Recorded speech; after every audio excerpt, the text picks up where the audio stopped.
beloved Boss Mike Cervera.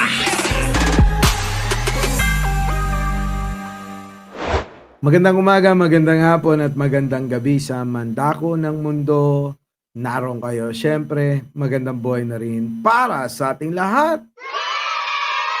Naku, mga kababayan, grabe itong mga bilyar ha.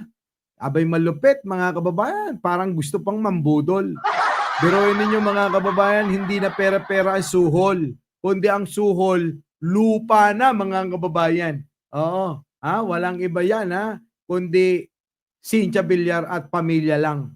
Pamilyang Villar lang makakagawa niyan, biruin nyo. Lupa, lupa ang kapalit ng inyong boto.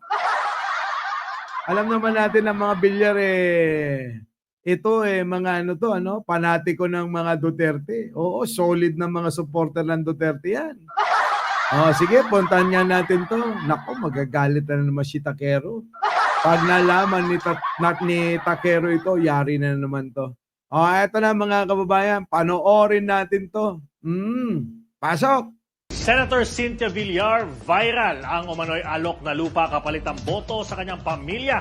Nako, mga kababayan. Kita nyo naman. Nako, viral ito si Cynthia Villar. Mga kababayan, viral si Cynthia Villar. Dahil sa kasaysayan, mga kababayan, para lang makakuha ng boto, nako, palit lupa sa boto nyo. Pero bago natin ituloy ito, mga kababayan, huwag nyong kakalimutan, syempre, mag-like, mag-share, at mag-subscribe. So, eto na nga mga kababayan. Itong si Cynthia Villar ay di umano'y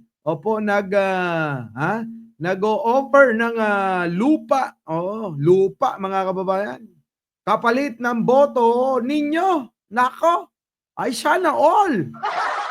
Malamang mga kababayan, sino ba naman ang hindi dyan? Biruin ninyo, boto nyo, lupa kapalit. Suportahan nyo lang yung buong pamilya niya. Yung pamilya nito, mga kababayan, sa mga hindi nakakaalam, lahat halos ng pamilya niyan tumatakbo na sa politika Halos lahat na sila mga kababayan, ayaw na umalis sa politika Ay grabe. Ganun talaga mga kababayan.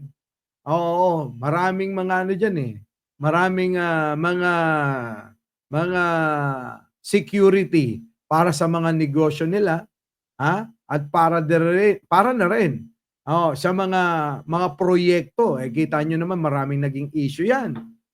Nung panahon na si Villar, nandoon pa na naging kasangkapan din sa pagpapatalsik kay ERAP, mga kababayan. Abay marami itong marami itong naging benepisyo kay kay Gloria. Abay nagkaroon ng mga usapin diyan at issue dahil nga daw sa mga paggawa ng mga kalsada na ang nagbenepisyo ay yung mga ari-arian nilang lupa. Kita nyo, merong conflict of interest, sabi nila, sa pagkakagawa ng mga kalsada. Biruin ninyo mga kababayan, gumawa ng kalsada ang Villar para magbenepisyo yung mga lupa nila. Kita nyo, walang gastos Ang galing walang gastos yung paggawa ng mga kalsada. Di syempre pagka meron ng kalsada, di tataas na presyo ng lupa. Abay, hindi ka pa gumastos ng kalsada. Ang lupit. Magaling. Anyway, ganon talaga mga kababayan di ba? Tuloy. Senator Cynthia Villar, viral ang umano'y alok na lupa kapalit ang boto sa kanyang pamilya. Bakit? Saan? Naku, grabe no? Alok na lupa kapalit ng boto. Si Cynthia Villar lang ang makakagawa niyan. Tuloy. Darating na eleksyon, balitang umaabante mula kay Carlo Villaseñor. Sa eleksyon, kung tatanawin yung utang na loob ang pagbibigay namin ng lupa sa inyo. Ilang araw nang viral ang... Naku mga kababayan. Tingnan nyo, pakinggan yung maigi.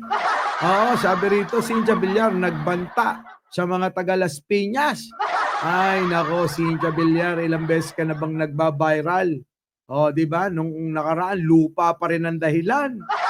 Tapos nung sumunod, lupa pa rin. O right of way pa rin ang dahilan. Lupa pa rin. O konektado pa rin sa lupa eh.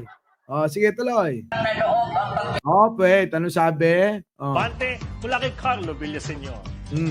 sa eleksyon kung tatanawin yung utang na loob ang pagbibigay namin ng lupa sa inyo. So, sa eleksyon, kung tatanawin nyo ng utang na loob ang pamimigay namin ng lupa sa inyo, Ilang araw nang viral ang kontrobersyal na sabi, Bigay namin ng lupa sa inyo. Ilang araw nang viral ang kontrobersyal na pahayag ni Senadora Cynthia Villar kaugnay sa pamamahagi umano nila ng lupa sa Las Piñas City. May twist pala kasi ito kasabay ng paghingi ng suporta sa 2025 midterm elections kung saan karamihan ng kanyang pamilya ay sasabak sa halalan.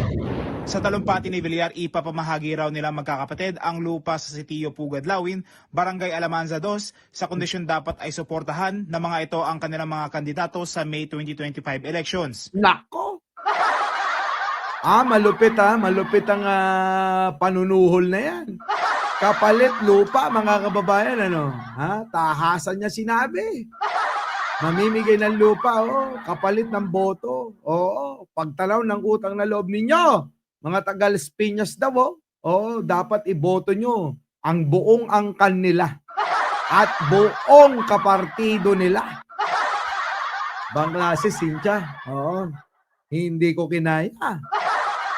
Sino kaya makakagawa ng iba niyan, na kandidato? Bukod kay Cynthia. Duro nyo lupa. Oo, pero teka, mukhang may issue to. Ano kaya yung issue na yan? Pasok. Pero booking na wala pala sa pamilya Aguilar ang titulo o hindi nila pag-aari ang lupa na tinitiran ng 4,800 residents. Nako, yun ang problema. Budol pala. Hindi pala, wala pala sa kanya yung titulo. Yung mga tao, binudol ni Cynthia, paano ngayon to? Mga kababayan, paano? Diba? Paano kaya ito? Kung ganon, na hindi pala sa kanya yung pinangako niya o pinamigay niya na lupa sa mga tao, ano tawag doon? So panluloko, pambubudol, mga kababayan. O bakit nga ba? Bakit nga ba? Cynthia, ano yan? Wait, dito. Game. Sa 2025 midterm elections kung saan karamihan ng kanyang pamilya ay sasabak sa halalan. Sa talumpati ni Villar, ipapamahagi raw nila magkakapatid ang lupa sa Sitio Pugadlawin, Barangay Alamanza 2, sa kondisyon dapat ay suportahan na mga ito ang kanilang mga kandidato sa May 2025 elections. So next year. Etong parating na na eleksyon, mga kababayan. Kapalit niyan. Itong mga magkakapatid daw, ay papamahagi daw, ang mga lupa. Pero booking na wala pala sa pamilya Aguilar ang titulo o hindi nila pag-aari ang lupa na tinitiran ng 4,800 residents. Naku, hindi pala sa kanya. Grabe ang gulang, mga kababayan. Biruin mo yung pinapangako niya, hindi pala sa kanyang lupa. Cynthia. Alam nyo na kung ano mangyayari dyan, mga kababayan, bahala kayo kung magboboto pa kayo ng Villar. Putik na yan, kitang-kita. Ay, naku, mga kababayan. Sige, tuloy. Bata ito sa record ng City Assessor's Office kung saan nakatitulo ang lupa sa pangalan ni dating Presidential Commission on Good Government Chairman Camilo Sabio at ang kanyang may bahay Ay, Sabio pala. Cynthia naman, bakit inaangkin mo? Hindi naman pala sa'yo. Pinangako mo pa sa tao para manalo. Biruin mo, papamahagi mo at ipapamigay mo, hindi pala sa'yo. Ang hirap no, mga kababayan, Ay, naku, kung totoo ito, mga kababayan, masyadong makapal ang mukha nito. Naku, pagagalit na naman si Takero. Sige, tuloy. na si Marlene mula pa noong dekada 80. Mula pa dekada 80. Matagal na yun, mga kababayan, gubat-gubat pa niyan. Gubat-gubat pa. Sabi rito, Kung saan nakatitulo ang lupa sa pangalan ni dating Presidential Commission on Good Government Chairman Camilo Sabio at ang kanyang may bahay na si Marlene mula pa noong dekada 80. Nako, matagal na pala nga nakapangalan yan sa dating government official na si Sabio. Paano ngayon to? Ay, grabing kapal ng mukha nito. Mga kababayan, oo. Sobrang kapal. Oo. Sige, tuloy. Ayon pa sa record ng Las Piñas City Hall, hindi kailanman nakapangalan ang lupa sa mga Aguilar o Villar, taliwas sa inaangkin ng senadora. Nako, kita nyo, nako. Grabe. Hindi nakapangalan, sa pamilyang Aguilar, pamilya nitong si Cynthia.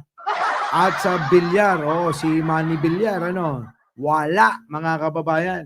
So, etong ginagawa nila ay pamamaraan para makapanloko ng mga butante sa Las Piñas. Bahala na kayo dyan, mga taga Las Piñas. Napagalaman na dumami ang mga informal settlers sa Sitio Pugadlawin matapos ang EDSA Revolution noong 1986. Marami nga. Sige, tuloy. Ako si Carlo Villar. Ako'y mga kababayan. Ano po masasabi nyo rito kay Cynthia Villar? Medyo makapal ang mukha nito. Namimigay ng lupa na hindi sa kanya. Oy, Cynthia, mamigay ka nung iyo. Hindi yung pag-aari ng iba. Di po ba, mga kababayan? Yan po yung ating nakalap na balita. Viral, mga kababayan. Cynthia Villar, mamimigay ng lupa at saka, lupa, mga kababayan, na hindi kanya. Mamimigay ng lupa ng hindi kanya para sa boto ninyo na mga taga Las Piñas. Suportahan nyo daw buong pamilya niya.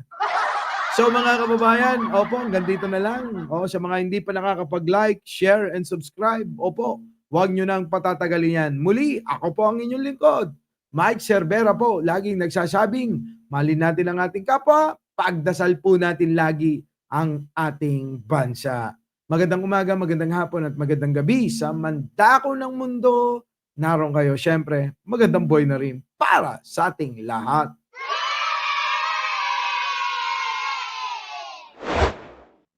Our beloved Boss Mike.